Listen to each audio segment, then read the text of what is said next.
so for this week's Bunkai Strategies, what we're looking at is that familiar technique, shuto. Knife hand block, people say.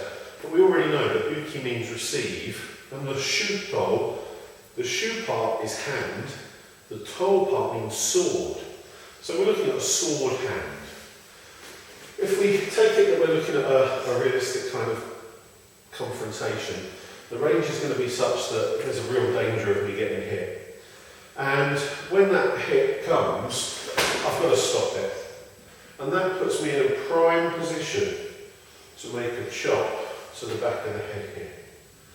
And that's a very dangerous thing to do, which is why we have kata, because then I can practice doing the move without actually having to knock people out all the time.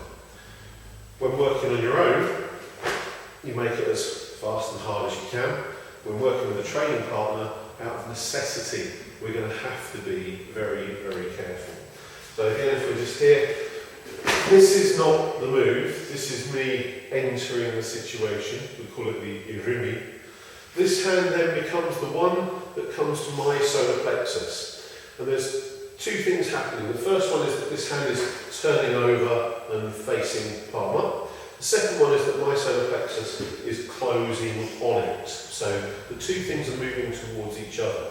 This hand might have struck on the way up, but very, very importantly, it's going to strike on the way out. As I say, we have to be very, very careful when we're training that so that we don't go knocking people out, because you know, there's a very, very real risk of it. So, stop, chopping, the receiving hand, the pulling hand, the hikite hand, and the chopping hand, the original karate chop to the back of the head. It all comes about because there's an attack that you're dealing with that sets that situation up.